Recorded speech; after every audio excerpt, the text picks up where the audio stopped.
acho que ele, no mínimo, está cometendo um equívoco. E não sou eu que estou dizendo. Todas as recomendações de autoridades da imunologia, autoridades da infectologia do mundo, não é do Brasil, todos falam que tem que fazer esse bloqueio. O Mandetta, ele tem um dever e uma missão muito maior do que qualquer intriga que possa haver entre esse ou aquele.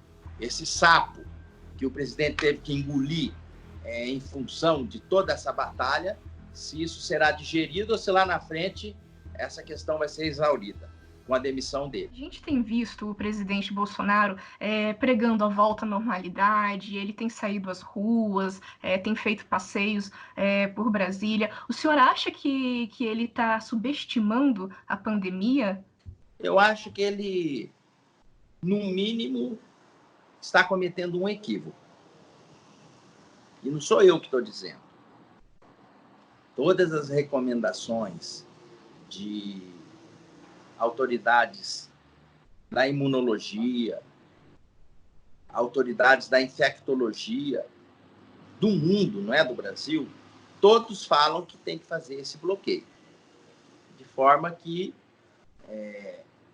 se alguém faz diferente, está, no mínimo, contrapondo as orientações dos especialistas. O senhor acredita, então, que o isolamento social é realmente a melhor alternativa para se evitar a propagação do coronavírus? Eu não acredito, eu tenho convicção absoluta disso aí. A partir do momento que a gente se isola, você que funciona como um canhão de contaminação para os outros, você bloqueia isso. Então, é uma forma, sim, de, ficando na quarentena, você evita de passar essa doença para os outros e, consequentemente, se cura. E em você se curando, você fica com anticorpo para não pegar de novo esse tipo de infecção do corona. Ele não está indo contra a corrente? Não deveria ter uma mudança de postura dele em relação à pandemia, inclusive para acalmar a população? Eu acho que a gente tem que se unir. Um procurar entender o outro, deixar essas diferenças de lado e todo mundo se unir em torno do combate a esse tipo de infecção que a gente já viu em outros países, que menosprezou esse isolamento, que não adotou as medidas preconizadas pela Organização Mundial de Saúde. Você viu o que isso acabou acarretando. Itália, Espanha, os próprios Estados Unidos, que voltaram atrás depois que viram o tamanho do problema que poderia acontecer. Então, muita calma nessa hora. É hora de se unir, deixar essas situações polêmicas para um outro momento e vamos, com esse bloqueio, tentar diminuir a infecção desse vírus no nosso país. O seu irmão defende que o ministro, o primo de vocês, saia do cargo de ministro. O senhor também tem essa posição? O senhor também defende que o Mandetta saia? Não, eu acho que isso foi um momento de tensão que aconteceu. Estava todo mundo, ainda estão, né, abalados com toda essa situação, repercussões econômicas, repercussões de um futuro incerto, como que vai ser para pagar salário, como que vai ser o dia a dia das pessoas mais simples. Isso afeta a cabeça de quem está comandando. E o ministro da Saúde acabou se envolvendo nesse turbilhão. Mas ele tem uma responsabilidade devidamente flertada com a ciência, com a sociedade brasileira. O Mandetta não pode deixar para trás todo essa esperança que todos nós estamos tendo no ministério dele, na equipe técnica dele. Isso não sou eu que estou falando. Você observa elogios por parte das maiores autoridades do Brasil relacionadas à questão da infectologia, da imunologia, de autoridades internacionais, procurando saber o que o Brasil está fazendo.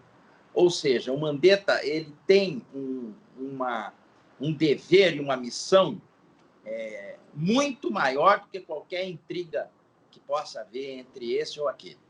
Eu acho que ele soube superar isso.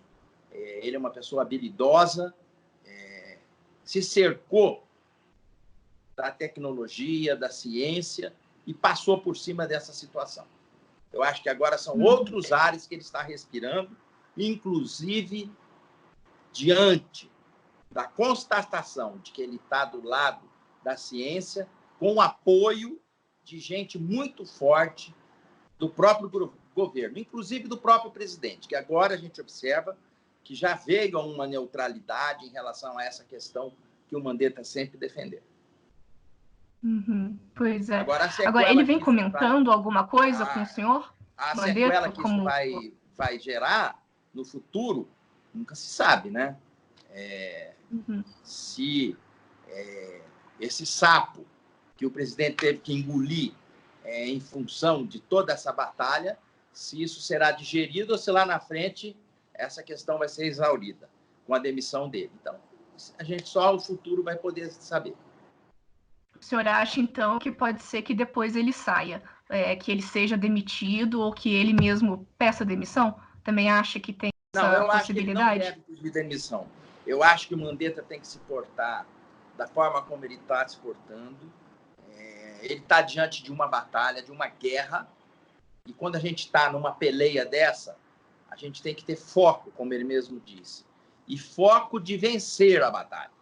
Depois que ele vencer a batalha e as coisas estiverem normais, é uma outra história, é um outro cenário. E como é que o senhor está? O senhor está recuperado? Está bem? Quais são os próximos passos? Bom, graças a Deus, conseguimos vencer a pior fase dessa infecção viral, né? Ela vem de forma arrastada, te derruba, te deixa com febre, dor de cabeça, sem vontade de fazer nada, e dia após dia a gente tem que ir vencendo. Foi o que aconteceu e nós estamos prontos para poder fazer as outras etapas dos exames para definitivamente virar essa página. Como é que começaram os primeiros sintomas? Como é que foi exatamente essa evolução? Assim, o que o senhor pode dizer da sua experiência? Bom, essa doença ela se manifesta diferente em uma pessoa para outra. Em mim, ela veio com uma prostração, assim, uma vontade de não querer fazer nada, uma dor no corpo, que você notava que estava diferente, febre e uma dor na cabeça. Dessa forma que eu me alertei de que alguma coisa poderia estar diferente em relação ao que eu tenho dentro de mim. A hora que eu via que a febre batia 39, 38,7, mesmo eu tomando dipirona, eu notei que tinha realmente algo fora do normal, fora do usual. E a partir daí, fui procurar o atendimento médico. Tendo já o histórico de ter tido contato com alguém na viagem, conforme toda a sociedade ficou sabendo. Um outro irmão do senhor é prefeito também de Campo Grande, né? O senhor mesmo também já foi prefeito da capital. O presidente Bolsonaro tem criticado atitudes de governadores e de prefeitos em relação à imposição do isolamento social, de se limitar às aulas, né, nas redes públicas, também particulares, fechar comércio. Como é que o senhor enxerga esse embate entre o presidente, governadores e prefeitos? Porque os prefeitos e os governadores estão tentando minimizar, né, a pandemia nas cidades. Mas como é que o senhor enxerga essa briga e como é que pode ficar no futuro a relação entre os prefeitos, governadores, já com o presidente? que não andava muito boa nessa relação?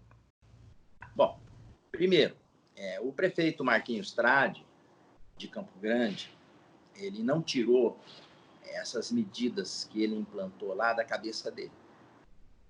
Existe por detrás de toda essa situação conceitos e doutrinas preconizadas pela Frente Nacional de Prefeitos, que congrega as grandes prefeituras do Brasil, das capitais e de cidades acima de 500 mil habitantes, da Confederação Nacional dos Municípios, ou seja, ele está aparado, ele está referendado pelo colegiado que está colocando aos prefeitos as opções que existem cientificamente para o enfrentamento nas suas respectivas cidades. Nada fora de um conceito individual que poderá ser interpretado lá na frente como sendo o prefeito tirou isso da cabeça dele. Não. Poderá ter consequência em função desse aperto que ele está dando lá, com a economia baixando, com a arrecadação baixando, com problemas na grade escolar? Poderá.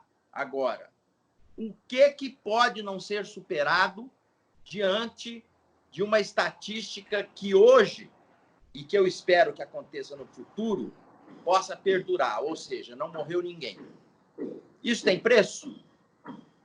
Então, eu digo para você, ele está tomando as atitudes corajosas de quem tem a responsabilidade de conduzir uma cidade de 1 milhão de habitantes como Campo Grande.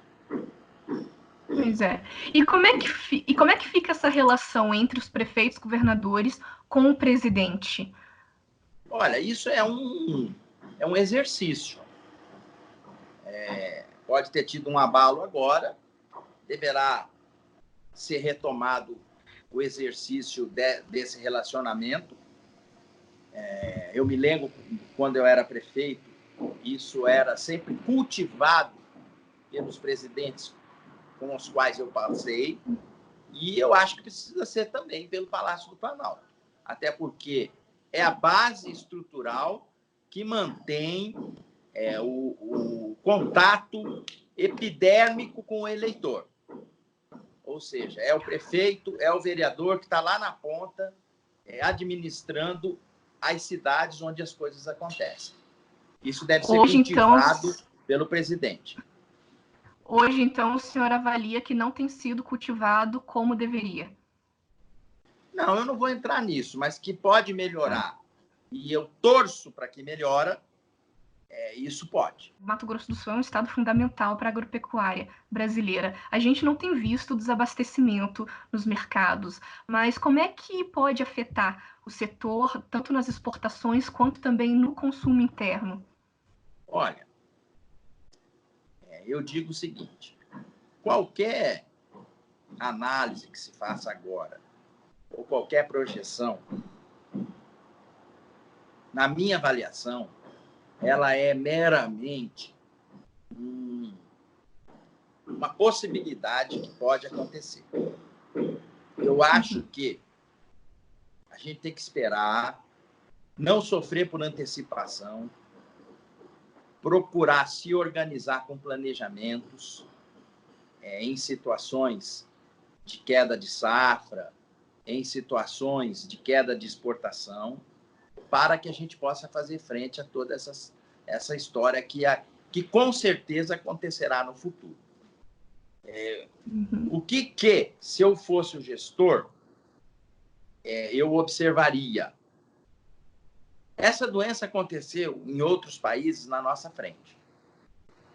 E lá, os impactos e as consequências dela estão começando a aparecer.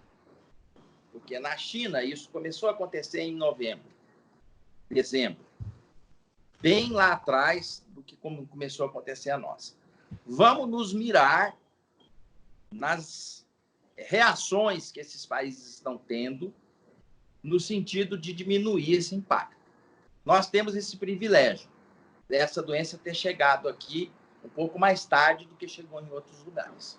O senhor é presidente da Comissão de Relações Exteriores do Senado e durante a pandemia, algumas semanas atrás, um dos filhos do presidente, o deputado federal Eduardo Bolsonaro, ele culpou a China pela propagação do vírus e por ter sido possivelmente omissa, né, na divulgação dos casos já detectados lá no país. Como é que o senhor enxerga essas declarações? Como é que essas declarações podem afetar a diplomacia entre o Brasil e a China? A avaliação do senhor como presidente da Comissão de Relações Exteriores do Senado. Bom, ainda bem que isso foi superado, porque ela foi, assim, no mínimo, um pouco fora de propósito. Não precisaria daquilo.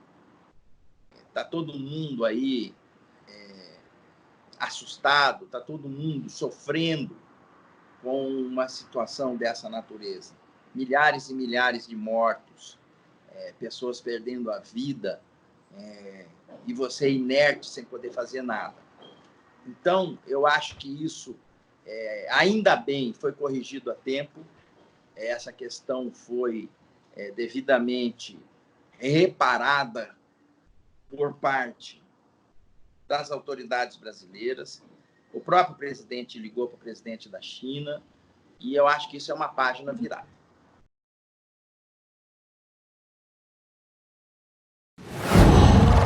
Qual?